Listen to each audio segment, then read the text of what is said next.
আসসালামু আলাইকুম, তাসরিমা নাহিদ আমন্ত্রণ জানাচ্ছি এনটিভির মধ্যরাতের খবরে। ক্রাউন সিমেন্ট শিরোনাম দেখছিলেন, জানাবো পুরো খবর। সাবেক ডিএমপি কমিশনার আসাদুজ্জামান মিয়াকে গ্রেপ্তার করেছে র্যাপিড অ্যাকশন ব্যাটালিয়ন র্যাব। বুধবার রাতে রাজধানীর মহাখালী থেকে খিলগাঁও থানার একটি মামলায় তাকে গ্রেপ্তার করা হয়। গ্রেপ্তারের বিষয়টি নিশ্চিত করেছেন র্যাবের আইন ও গণমাধ্যম শাখার পরিচালক লেফটেন্যান্ট কর্নেল মুনিম ফেরদৌস। রিপোর্টে আরও জানাচ্ছেন নূর হোসেন। ফ্যাসিস্ট হাসিনা সরকারের দীর্ঘদিনের সহযোগী ঢাকা মহানগর পুলিশের সাবেক কমিশনার আসাদুজ্জামান মিয়াকে গ্রেফতার করেছে র্যাপিড অ্যাকশন ব্যাটালিয়ন র্যাব। রাজধানীর মহাখালীর একটি বাসা থেকে তাকে গ্রেফতার করা হয়। 2015 সালে খিলগাঁও থানা ছাত্রদলের সাবেক সাধারণ সম্পাদক নুরুজ্জামান জনিকে পুলিশি হেফাজতে থাকা অবস্থায় ক্রসফায়ারে হত্যা করা হয়। এই ঘটনায় বাদী হয়ে গেল 3রা সেপ্টেম্বর জনির পরিবারের পক্ষ থেকে আসাদুজ্জামান মিয়া সহ 13 পুলিশ কর্মকর্তার বিরুদ্ধে মামলা করা হয়। ওই মামলায় তাকে গ্রেফতার দেখানো হয়েছে। আসাদুজ্জামান মিয়া 2015 সাল থেকে 2019 সাল পর্যন্ত ঢাকা মহানগর পুলিশের কমিশনারের দায়িত্ব পালন করেছেন। এরপর 2022 সাল পর্যন্ত জাতীয় নিরাপত্তা সেলের দায়িত্বে ছিলেন তিনি। এবছরের জুন মাসে আসাদুজ্জামান মিয়ার বিরুদ্ধে বিপুল অবৈধ সম্পদ অর্জনের অভিযোগ ওঠে। গণমাধ্যমের খবরে উঠে আসে ঢাকা সহ দেশে এবং দেশের বাইরে আসাদুজ্জামান মিয়া ও তার পরিবারের সদস্যদের নামে এবং বেনামে অঢেল সম্পদ রয়েছে। সম্প্রতি আসাদুজ্জামান মিয়ার অবৈধ সম্পদ নিয়ে অনুসন্ধান শুরু করেছে দুর্নীতি দমন কমিশন দুদক।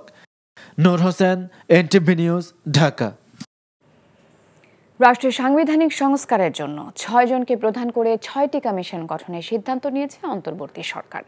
সরকারের 1 মাস পূর্তি উপলক্ষে বুধবার সন্ধ্যায় জাতির উদ্দেশ্যে দেয়া ভাষণে এই সিদ্ধান্তের কথা জানান প্রধান উপদেষ্টা ডক্টর মোহাম্মদ ইউনূস।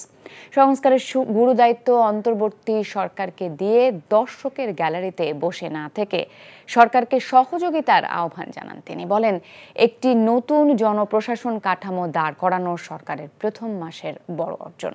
তৈরি পোশাক খাতে সংকট নিরসনে মালিক শ্রমিক উভয় পক্ষের সাথে আলোচনা করা হবে জানিয়ে কারখানা খোলা রেখে অর্থনীতির চাকা সচল রাখতে সংশ্লিষ্টদের প্রতি আহ্বান জানান ডক্টর ইউনূস। মুকসিমুল আহসানের রিপোর্টে বিস্তারিত। তাদের চোখের দৃষ্টি ছাত্র জনতার গণ অভ্যুত্থানের মধ্য দিয়ে 15 বছরের স্বৈর শাসনের অবসানের পর গত 8 আগস্ট অন্তর্বর্তী সরকারের প্রধান উপদেষ্টার শপথ নেন নোবেল বিজয়ী ডক্টর মোহাম্মদ ইউনূস। তার সরকারের 1 মাস পূর্তি উপলক্ষে জাতির উদ্দেশ্যে দেওয়া ভাষণে জুলাই আগস্টের অভ্যুত্থানের শহীদদের স্মরণ করে হতাহতদের পরিবারের জন্য সরকারের পক্ষ থেকে প্রয়োজনীয় সব সহযোগিতার কথা জানান প্রধান উপদেষ্টা। গণ অভ্যুত্থানে সকল শহীদের পরিবারকে পুনর্বাসন করা হবে। সকল আহত শিক্ষার্থী, শ্রমিক, জনতার চিকিৎসার সম্পূর্ণ ব্যয় সরকার বহন করবে। এ সময় ডক্টর ইউনূস বলেন, গত 16 বছর মানুষ তাদের যৌক্তিক দাবি সরকারের কাছে জানাতে পারেনি, তাই একের পর এক আন্দোলন চলছে। আর এক্ষেত্রে সরকারের উপর ভরসা রাখতে দেশবাসীর প্রতি আহ্বান জানান তিনি। আইন শৃঙ্খলা পরিস্থিতির উন্নতির জন্য আমরা দিনরাত পরিশ্রম করে যাচ্ছি। আমি কথা দিচ্ছি, আপনাদের ন্যায্য আবেদনের কথা আমরা ভুলে যাব না। আমরা সকল অন্যায়ের প্রতিকারের জন্য প্রতিশ্রুতিবদ্ধ। আমরা আমাদের দায়িত্বকালে যথাসম্ভব সব সমস্যার সমাধানের চেষ্টা করব। গত 1.5 দশকের দুঃশাসন এবং দুর্নীতির চিত্র তুলে ধরে অন্তর্বর্তী সরকারের প্রধান বলেন, সব অন্যায়ের বিচার হবে। দ্রব্যমূল্য এবং মূল্যস্ফীতি নিয়ন্ত্রণের পাশাপাশি অর্থনীতির চাকা সচল রাখতে কাজ করছে তার সরকার। প্রাতিষ্ঠানিক কাঠামো প্রায় ধ্বংসপ্রাপ্ত। বৈদেশিক মুদ্রার রিজার্ভ তলানিতে গিয়ে ঠেকেছে। আমরা এই অর্থনীতিতে প্রাণ সঞ্চারের চেষ্টা করছি। আমাদের উদ্যোগে সাড়াও পাচ্ছি। ঠিক এই সময়ে আমাদের শিল্প কারখানাগুলো বন্ধ হয়ে যাক, অকার্যকর হয়ে যাক, এটা আমাদের অর্থনীতিতে বিরাট আঘাত পড়বে। সেটা কিছুতেই আমাদের কাম্য হতে পারে না। শ্রমিক মালিক উভয়ের পক্ষে আলোচনা করে এইসব সমস্যার সমাধান আমরা অবশ্যই বের করব। আপনারা কারখানা খোলা রাখুন, অর্থনীতির চাকা সচল রাখুন। ভারত এবং অন্যান্য প্রতিবেশী রাষ্ট্রের সাথে বাংলাদেশ সুসম্পর্ক রাখতে চায় উল্লেখ করে প্রধান উপদেষ্টা বলেন, সেই সম্পর্ক হতে হবে ন্যায্যতা এবং সমতার ভিত্তিতে। জানান, গত 1 মাসে অন্তর্বর্তী সরকারের সবচেয়ে বড় সাফল্য একটি নতুন জনপ্রশাসন কাঠামো দাঁড় করানো। সংস্কারের জন্য এরই মধ্যে প্রয়োজনীয় উদ্যোগ নিয়েছে সরকার। আমরা প্রাথমিকভাবে 6টি কমিশন গঠন করার সিদ্ধান্ত নিয়েছি। নির্বাচন ব্যবস্থা সংস্কার কমিশনের প্রধান হিসেবে দায়িত্ব পালন করবেন ডক্টর বদিউল আলম মজুমদার। পুলিশ প্রশাসন সংস্কার কমিশনের প্রধান হিসেবে কাজ করবেন জনাব সরফরাজ চৌধুরী। বিচার বিভাগ সংস্কার কমিশনের প্রধান হিসেবে দায়িত্ব পালন করবেন বিচারপতি শাহ আবু নাঈম মুমিনুর রহমান। দুর্নীতি দমন সংস্কার কমিশনের প্রধান হিসেবে দায়িত্ব পালন করবেন ডক্টর ইফতেখারুজ্জামান। জনপ্রশাসন সংস্কার কমিশনের প্রধান হিসেবে দায়িত্ব পালন করবেন জনাব আব্দুল মুহিত চৌধুরী। সংবিধান সংস্কার কমিশনের প্রধান হিসেবে দায়িত্ব পালন করবেন ডক্টর শাহদিন মালিক। এসব কমিশনের অন্য সদস্যদের নাম কমিশন প্রধানদের সাথে আলোচনা করে ঠিক করা হবে। সংবাদ মাধ্যমে মত প্রকাশের পূর্ণ স্বাধীনতা ইতোমধ্যে নিশ্চিত করা হয়েছে জানিয়ে ডক্টর মোহাম্মদ ইউনূস বলেন, সাইবার সিকিউরিটি সহ সব হয়রানিমূলক আইন বাতিল এবং প্রয়োজনীয় সংস্কার করা হবে। তাদের সততা। Muksimul Ahsan, NTV news, Dhaka. বিএনপির ভারপ্রাপ্ত চেয়ারম্যান তারেক রহমান বলেছেন, স্বৈরাচারের বিদায়ে গণতান্ত্রিক লড়াইয়ের একাংশ অর্জিত হয়েছে, ভোটের অধিকার এখনো বাকি। স্বৈরাচারের প্রেতাত্মারা এখনো চক্রান্ত করছে মন্তব্য করে তিনি বলেছেন, বিএনপির নাম ব্যবহার করে নানা অপকর্ম করছে তারা। বুধবার টাঙ্গাইলের জনসভায় ভার্চুয়ালি যুক্ত হয়ে এসব কথা বলেন তারেক রহমান। মোহাম্মদ হোসেনকে সাথে নিয়ে ইমরুল আহসানের রিপোর্ট। সাবেক প্রতিমন্ত্রী ও বিএনপির ভাইস চেয়ারম্যান আব্দুস সালাম পিন্টুর মুক্তির দাবিতে টাঙ্গাইলের গোপালপুরে বিএনপির এই সমাবেশ। যোগ দেন আশপাশের অঞ্চল থেকে দলের লাখো কর্মী সমর্থক। লন্ডন থেকে ভার্চুয়ালি যুক্ত হয়ে বিএনপির ভারপ্রাপ্ত চেয়ারম্যান তারেক রহমান বলেন, ছাত্র জনতার আন্দোলনে পালিয়ে যেতে বাধ্য হয়েছে স্বৈরাচার শেখ হাসিনা। গণ অভ্যুত্থানে অর্জিত বিজয়কে সুসংহত করতে জনগণের সরকার প্রয়োজন বলে মন্তব্য করেন তিনি। যে আন্দোলনের মাধ্যমে স্বৈরাচারকে বিদায় করেছি আমরা, এই বিদায়ের মাধ্যমে আমরা গণতান্ত্রিক যে বিজয় তার একটি অংশ আমরা অর্জন করেছি। কিন্তু আমাদের যে মূল লক্ষ্য জনগণের ভোট, শেখ হাসিনার ভোট নয়, স্বৈরাচার এরশাদের ভোট নয়।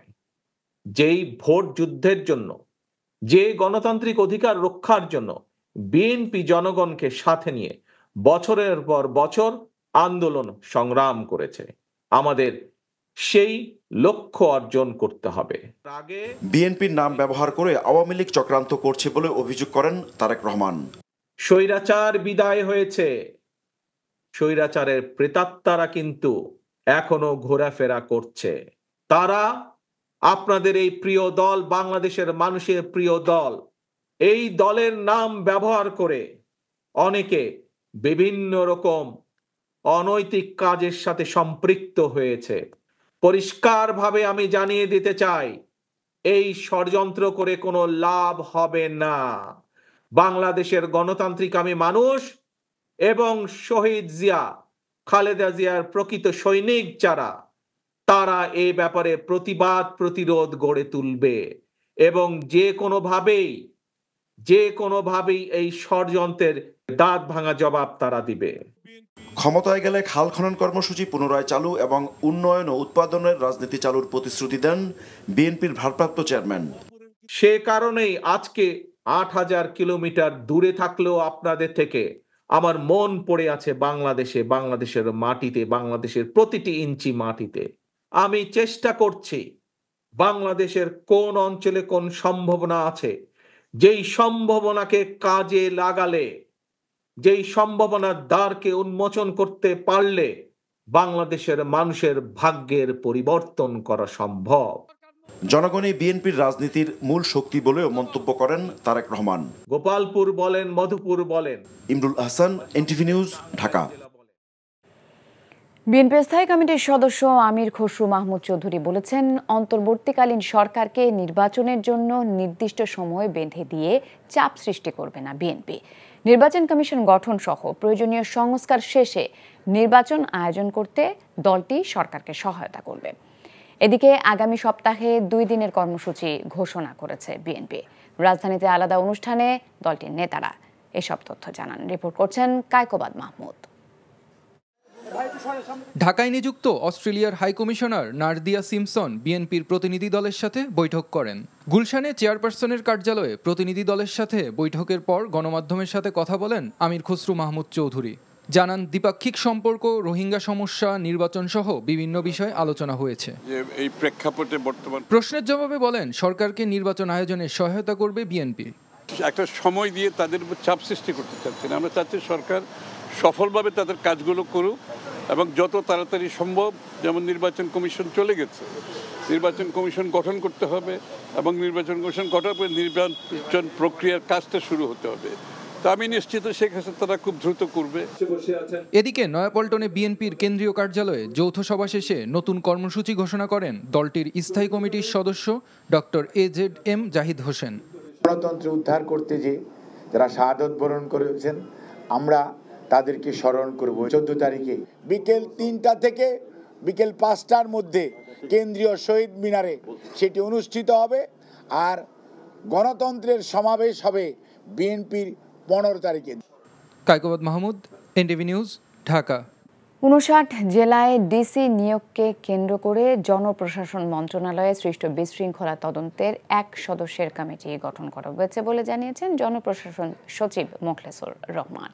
এছাড়া প্রাপ্ত তথ্য যাচাই বাছাই করে 8 জন ডিসি নিয়োগ বাতিল ও 4 জনের জেলা বদল করা হয়েছে। তবে 59 ডিসি নিয়োগই বাতিলের দাবি জানিয়েছেন আন্দোলনরত উপসচিব পদমর্যাদার কর্মকর্তারা। রিপোর্ট করছেন রোকন উদ্দিন। সোমবার 25 জেলা আর মঙ্গলবার 34 জেলায় প্রশাসক নিয়োগ দিয়ে প্রজ্ঞাপন জারি করে জনপ্রশাসন মন্ত্রণালয়। তার পরপরই মঙ্গলবার বিকেলে নিজেদের বঞ্চিত ও যোগ্য দাবি করে অসন্তোষ জানান উপসচিব পদমর্যাদার অন্তত 50-60 জন কর্মকর্তা। বুধবার সকালেও নিজেদের মধ্যে বৈঠক করে ক্ষোভের কথা জানিয়েছেন জেলা প্রশাসক প্রত্যাশী উপসচিব পদমর্যাদার এই কর্মকর্তারা। আমাদের দাবি এই প্রজ্ঞাপন দুটি যে হয়েছে এটা বাতিল করে দিয়ে সততা, মেধা এবং দক্ষতার যোগ্যতার ভিত্তিতে নতুন করে পদায়ন করা। পরে দুপুরে সচিবালয়ে জনপ্রশাসন সচিব সাংবাদিকদের জানান 2 দিনে 59 জেলায় জেলা প্রশাসক নিয়োগ দেওয়া হলেও 8 জেলা প্রশাসকের নিয়োগ আদেশ বাতিল ও 4 জেলায় রদবদল করা হয়েছে। বলেন বিশৃঙ্খলা তদন্তে গঠন করা হয়েছে কমিটি। কারণ জানার জন্য 1 পারসন কমিটি, আমরা বলি 1 সদস্য বিশিষ্ট একটা কমিটি করেছে, headed by senior secretary ministry of health and family welfare. এবং এটা টিওআরে বলা হয়েছে 7 কর্মদিবসের মধ্যে এটার প্রতিবেদন রিপোর্ট সুপারিশ সহ দাখিল করতে হবে। 8টা ইন্ডিপেন্ডেন্ট জেলা ডিসিকে উইথড্র করে নিয়েছে, সে যে পোস্টিংয়ে ছিল ওখানেই থাকবে। 4 জনকে জেলা অদল বদল করেছি। আপনারা জানেন এটা যেটাই করতে হয় চিফ অ্যাডভাইজারের অনুমোদন নিতে হয়, এর মধ্যে থেকেই দিব ইনশাল্লাহ। ভেরি স্ট্রং 8 জন ডিসি শর্টেস্টলি ম্যাক্সিমাম 3 দিন। যদিও তার বক্তব্যের পরপরই আবার জনপ্রশাসন সচিবের কাছে যান আন্দোলনরত উপসচিবদের অনেকে। আমরা বলেছি অনতিবিলম্বে, যেহেতু এই প্রক্রিয়াটা একটি জটিল প্রক্রিয়া এবং এই প্রক্রিয়াটা ডিসপিউটেড, এই সুতরাং যত দ্রুত সম্ভব মাননীয় প্রধান উপদেষ্টার সাথে কথা বলে এই দুটি যে প্রজ্ঞাপন জারি হয়েছে সেই দুটি প্রজ্ঞাপন বাতিল করতে হবে। তিনি আমাদেরকে আশ্বাস দিয়েছেন যত দ্রুত সম্ভব তিনি এই বিষয়ে ব্যবস্থা গ্রহণ করবেন এবং আমাদের যে সেন্টিমেন্ট সেই সেন্টিমেন্ট তিনি মাননীয় প্রধান উপদেষ্টা মহোদয়ের বরাবর পৌঁছাবেন। আর মঙ্গলবারের বিশৃঙ্খলার ঘটনায় গঠিত তদন্ত কমিটির প্রধান বলেন সবাইকে ধীরে ধীরে যোগ্য স্থানে পদায়ন করা হবে। সকল ডেপুটি সেক্রেটারি ডিসি হয় কিনা? হয়, সম্ভব। কমপক্ষে 1000 ডেপুটি সেক্রেটারি থেকে 64 জন ডিসি হয়। যাওয়ার আগে যদি আপনি প্রি কনসেপ্ট বলেন যে এদের সবাই স্বৈরাচারের আমলের বেনিফিশিয়ারি, উপকারভোগী, তাহলে ডিসি আমরা কোথায় পাবো? একটা হাই পাওয়ার্ড কমিটি, যেটা বিধিবদ্ধ কমিটি, কয়েকজন সচিবের নেতৃত্বে এবং আমলাতন্ত্রের শীর্ষ ব্যক্তি ক্যাবিনেট সেক্রেটারির নেতৃত্বে গঠিত, তারা যাচাই বাছাই করে দেখেছে যে বেস্ট বা টপ স্কোরার যারা, তাদেরকে মনোনয়ন দেওয়া হয়েছে। প্রাথমিক হিসেবে গণ অভ্যুত্থানে 700-র বেশি নিহত ও প্রায় 19,000 আহত হয়েছেন। তবে সঠিক তথ্য জানতে একজন সাবেক সচিবের নেতৃত্বে কমিটি করা হয়েছে বলেও জানান তিনি। রোকন উদ্দিন, NTV নিউজ, ঢাকা। স্বৈরাচার শেখ হাসিনার বিদ্যুৎ ও জ্বালানি বিষয়ক উপদেষ্টা ডক্টর তৌফিক ইলাহি চৌধুরীর 4 দিনের রিমান্ড মঞ্জুর করেছে আদালত। ঢাকার chief metropolitan magistrate Ali Haider বুধবার এই আদেশ দেন। রাজধানীর বাড্ডা থানায় দায়ের করা সুমন শিকদার হত্যা মামলায় গ্রেপ্তার দেখিয়ে তৌফিক ইলাহির 10 দিনের রিমান্ড আবেদন করে পুলিশ। মঙ্গলবার রাতে রাজধানীর গুলশান থেকে মহানগর গোয়েন্দা পুলিশের একটি দল তাকে গ্রেপ্তার করে। বৈষম্য বিরোধী ছাত্র আন্দোলনের অন্যতম কেন্দ্রীয় সমন্বয়ক আব্দুল কাদের বলেছেন, ছাত্র জনতার ঐক্যবদ্ধ ভূমিকার কারণে দেশের মানুষ ফ্যাসিস্ট হাসিনা সরকারকে বিতাড়িত করতে পেরেছে। তবে এই আন্দোলন শুধু ফ্যাসিস্ট আওয়ামী লীগ সরকারের বিরুদ্ধে নয়, বরং রাষ্ট্রের অপব্যবস্থার বিরুদ্ধেও আন্দোলনের মাধ্যমে শেখ হাসিনাকে হটানো গেলেও তাদের সাঙ্গপাঙ্গরা এখনও নানা ষড়যন্ত্রে লিপ্ত বলেও অভিযোগ তার। বুধবার বিকেলে ব্রাহ্মণবাড়িয়ায় মতবিনিময় সভায় তিনি এসব কথা বলেন। 16 বছরে শেখ হাসিনা কতজনকে হত্যা করেছে, কতজনকে গুম করেছে তার হিসেব নেই। তাই দ্রুততম সময়ের মধ্যে ফ্যাসিস্ট হাসিনার বিচারের দাবি করেছেন বৈষম্য বিরোধী ছাত্র আন্দোলনের কেন্দ্রীয় সমন্বয়ক মাহিন সরকার। নাটোরে সমাবেশে এসব কথা বলেন তিনি। এছাড়া লালমনিরহাটে সমাবেশে সমন্বয়করা বলেন, ছাত্র জনতা একত্রিত হয়ে যেভাবে ফ্যাসিস্ট শক্তিকে পরাজিত করেছে, ঠিক তেমনিভাবে রাষ্ট্র সংস্কারেও তারা ঐক্যবদ্ধ থাকবে।